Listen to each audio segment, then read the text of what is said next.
Hello viewers, இன்னைக்கு நம்ம பார்க்க போறது One Piece episode 468 part 1.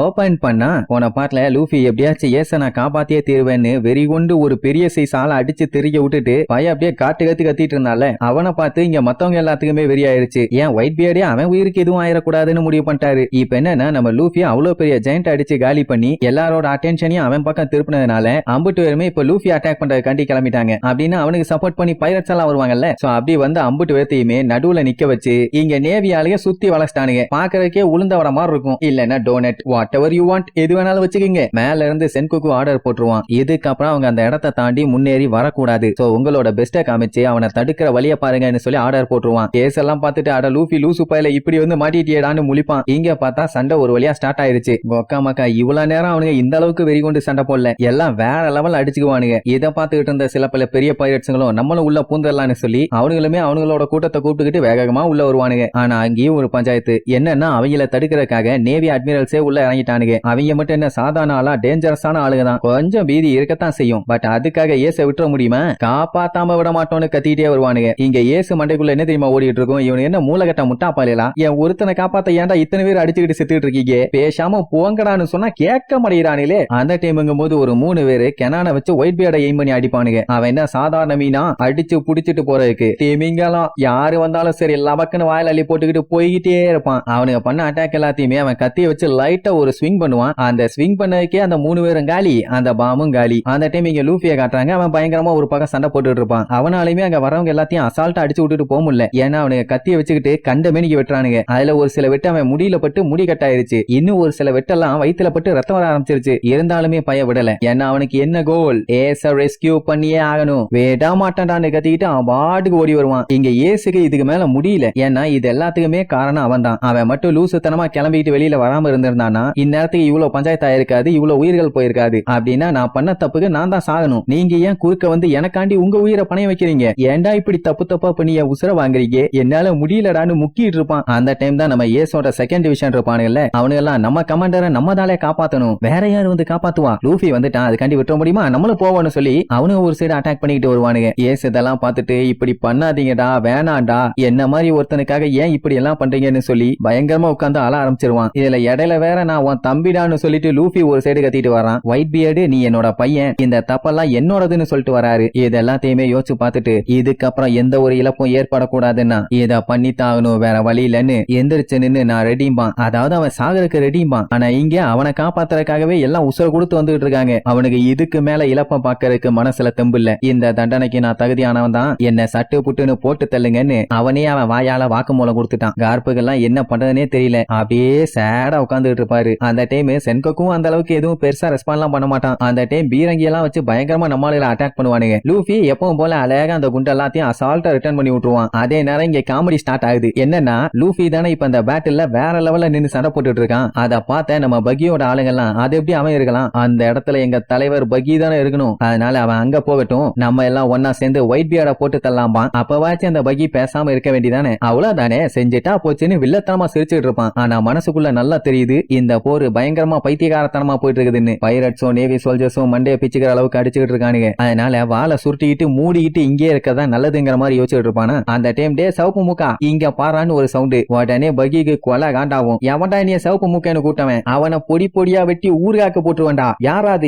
யாராதுன்னு பார்த்தா கடைசியில கூப்பிட்டது ஒயிட் பியர்டு. அவ்வளவுதான், அவனுக்கு ஆடி போயிடும். ஐயோன்னு சொல்லிட்டு அப்படியே நடுங்க ஆரம்பிப்பானா. உடனே ஒயிட் பியர்டு, எனக்கு உன்ன தெரியும், நீ ரோஜரோட கப்பல்ல வேலை பார்த்துட்டு இருந்தவன் தானே? நான் முன்னாடி உன்னைய பார்க்கும்போது சின்ன பையனா இருந்தேன். ஆனா இப்ப நீ நல்லா வளர்ந்துட்டேன்பா. இங்க அப்படியே பயத்துல இவனுக்கு கண்ணுல இருந்து தாரையா தண்ணி வர ஆரம்பிச்சிடும். என்னன்னா ஒயிட் பியர்டு இவனை பார்த்து இவங்கிட்ட இப்ப பேசிட்டு இருக்கான்ல, கண்டிப்பா இனிய கொல்ல போறான், அதுல மட்டும் எந்த சந்தேகமும் இல்லன்னு முடிவே பண்ணிட்டான். மிஸ்டர் 3 எல்லாம் இப்ப அவன் செத்தாங்கிறது கன்ஃபார்ம். ஒயிட் பியர்டு கிட்ட மோதிட்டான்ல, எலும்பு துண்டு கூட மிஞ்சாது. பேசாம இங்க இருந்து அவன் தப்பிச்சு ஓடுறதா நல்லதுங்கிற மாதிரி சொல்லுவான். இந்த மாதிரி இவங்க நிலைமை இருந்து என்ன பிரயோஜனம்? கூட இருக்கவங்க எல்லாருமே அரக்கு இருக்கணுங்களாச்சே. அவ்வளவு பெரிய லெஜெண்ட் நம்ம கேப்டன் பகிய கூப்பிட்டு பேசிட்டு இருக்காருன்னா எவ்வளவு பெரிய சூப்பரான விஷயம்னு சொல்லுவானுங்க. அடே கொஞ்ச நேரம் வாய மூடிட்டு கம்முன்னு கப்சுப்புன்னு இருங்கடா, ஏன் தேவையில்லாம பீதியை கிளப்பி விடுறீங்க, இது உங்க பஞ்சாயத்து இல்லடா ஏன் பஞ்சாயத்துன்னு நடிகிட்டே பாப்பான். அப்ப ஒயிட் பியர்ட் பார்த்துட்டு, நீ நிறைய பிரிசனர்ஸ கூப்பிட்டு வந்திருக்கீன்னா கண்டிப்பா என்ன சேலஞ்ச் பண்ணதா இருக்கும் கரெக்டா நீ கேப்பான். பக்கி எதுவும் சொல்ல மாட்டான். ஆனா மத்தவனுங்க தான் ஆமாண்டா உன்னை தாண்டா காலி பண்ண போறான்னு சொல்லுவானுங்க. அட பேதியில போனவனுங்களா கொஞ்ச நேரம் பேசாம இருங்கடாமா. உடனே சாரி பாஸ் கொஞ்சம் ஓவரா போயிட்டோம், ஆனா நீங்க விடாதீங்க,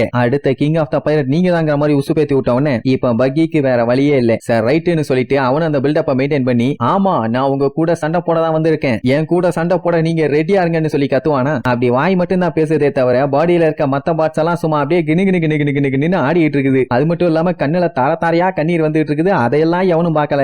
எங்க கேப்டன் வேற லெவல்னு சொல்லி வழக்கம் போல அவனை ஏத்தி விடுவானுங்க. இவன் இங்க நடிகிட்டே நிப்பான். மிஸ்டர் 3 டேய் ஓவர்லக்கு உடம்புக்கு ஆகாரா சொன்னா கேளும்பா. அதான் இறங்கிட்டானே இனிமேட் என்னத்த கேட்கறது. உடனே ஒயிட் பியர்டு ஓகேப்பா எனக்கு ஒரு பஞ்சாயத்தும் இல்ல, உன்னோட பெஸ்ட காமிச்சு நீ என்ன பண்றியோ அதை தாராளமா பண்ணு. சரி இப்ப நீ என்னைய தோக்கடிச்சிட்டு அடுத்து என்ன பண்ண போற, அங்க கொஞ்சம் ஆப்போசிட்ல பாரு, அவங்க யாரையும் உன்னால ஹேண்டில் பண்ணவே முடியாது, சொல்ல போனா என்னாலேயே ஹேண்டில் பண்ண முடியாது. என்ன இருந்தாலும் நீயும் நானும் பைரட்ஸுங்க, அதனால நம்ம ஒண்ணு சேர்ந்து ஃபர்ஸ்ட் அவங்க எல்லாத்தையும் காலி பண்ணிட்டு அதுக்கப்புறம் வேணா நம்ம பஞ்சாயத்தை வச்சுக்குவோம், நீ வந்து நீ தோக்கடி ஓகேவான்னு கேட்ட உடனே இங்க அந்த ஜெயில் கைதிகளுக்கு சந்தோஷம் தாங்க முடியல. ஒயிட் பியர்டுக்கு எங்க கேப்டன் பக்கியோட பவர் தெரிஞ்சு போச்சு, அதனாலதான் அவருக்கு ஈக்குவலா ட்ரீட் பண்ணிட்டு இருக்காரு. நம்ம சூப்பர்னு அவனுக்கு சந்தோஷம் தாங்க முடியல. இப்ப என்னன்னா பக்கியால எப்படியும் நேவி கூடயும் சண்டை போட்டு ஜெயிக்க முடியாது, நிஜமாவே அதை பண்ண போறியான்னு கேட்டா நான் ட்ரை பண்ண போறேன்பா. இப்ப என்னன்னா ஒயிட் பியர்டு இவனை ரெகக்னைஸ் பண்ணி வா ஒன்னா சேர்ந்து சண்டை போடலான்னு சொல்லி கூப்பிட்டு அவருக்கு ஈக்குவலான அந்தஸ்துல ட்ரீட் பண்ணிட்டாருல, இதுவே இந்த உலகத்துக்கு இவனை கிங் மாதிரி ஃபீல் பண்ண வைக்குது. பேசாம ஏன் அவர் கூடயே சேர்ந்து இந்த நேவியை போட்டு தள்ளக்கூடாது, இது நல்ல டீலா இருக்கேன்னு யோசிப்பான். அதுக்கப்புறம் ஓகே ஒயிட் பியர்ட் நான் உங்க கூட ஜாயின் பண்ணி நேவி ஆளுங்க எல்லாத்தையுமே காலி பண்றேன், அதுக்கப்புறம் வேணா நம்ம சண்டையை வச்சுக்குவோம், எனக்கு டீல் ஓகேப்பா. அங்க இருக்கவனுங்க எல்லாம் கேப்டன் எவ்வளியோ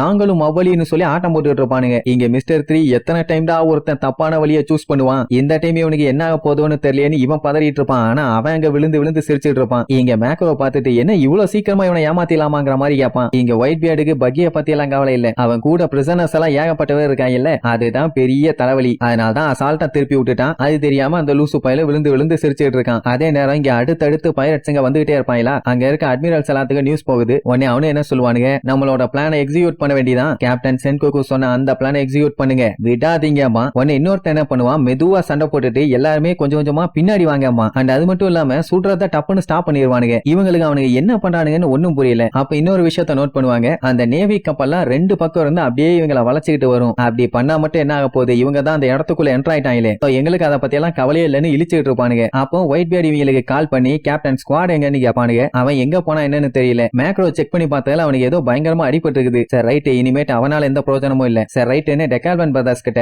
அவனோட மொத்த டீமையுமே லீட் பண்ணி கொண்டு போக சொல்லுவான், அதுவும் இவனோட கமாண்ட கேட்டு. சரி ஓகே ஃபர்ஸ்ட் அவன் சொன்னதே பின்னாடி வந்துட்டு இருக்குதே நேவி கப்பல், அதுங்க எல்லாத்தையுமே காலி பண்ண சொல்லுவான். ஆனா அவனு என்ன நினைச்சிட்டு இருந்தானுங்கன்னா ஏச காப்பாத்துறதுக்கு முதல்ல முன்னேறி போலான்னு. இப்ப இப்படி திடீர்னு பண்ணிட்டோம்னா நம்ம வேலை வேறையாச்சுன்னு சொல்லுவானுங்க. ஒயிட் பியர்டுக்கு ஏதோ சரியில்லைன்னு தோணுது, அதனாலதான் இந்த மாதிரி பண்ண சொல்லுவான். உடனே இவங்க மத்த கேப்டன்ஸ் எல்லாத்துக்கும் இன்ஃபார்ம் பண்ணுவாங்க. அவனுங்க ஒயிட் பியர்டு சொன்னா கேட்காமையா இருப்பானுங்க. சரி ரைட் தட்டி தூக்கிடுறோம்னு எல்லாருமே ஓகே சொல்லுவாங்க. உடனே இந்த மேட்ரு சென்கோகுக்கு போய் சேரும். இந்த மாதிரி பைரட்ஸ்ங்க எல்லாருமே அவங்களோட மூவ மாத்திட்டாங்கன்னு, அதாவது அவங்க படைகள் அத்தனையுமே நேவி ஷிப் அட்டாக் பண்ண இப்ப கிளம்பிட்டானுங்க. உடனே கார் பார்த்துட்டு மேபி ஒயிட் பியர்டு நம்ம பிளான சென்ஸ் பண்ணிட்டானோ என்னமோ, அதனாலதான் ஆப்படிக்கிற மாதிரி இந்த மாதிரி எல்லாம் பண்றாங்கிற மாதிரி சொல்லுவானா. சென்கோகுக்கு நல்லா தெரியும் அவ்வளவு சீக்கிரத்துல ஒயிட் பியர்டு இந்த மாதிரி சின்ன சின்ன ட்ரிக்ல எல்லாம் கவுந்துர மாட்டான்னு. ஆனா அதுக்காக அவன் சென்ஸ் பண்ணி மட்டுமே சில விஷயங்களை மாத்தவே முடியாது. அதுல ஒரு விஷயம் தான் இதுங்கிற மாதிரி வில்லத்தனமா சொல்லுவான். ஒயிட் பியர்டு இவனுங்க என்ன பண்றானுங்கன்னு தெரியலன்னு சொல்லி பயங்கரமா யோசிக்கிறதோட இந்த எபிசோடுக்கு எண்டு கார்டு போட்டு முடிக்கிறாங்க.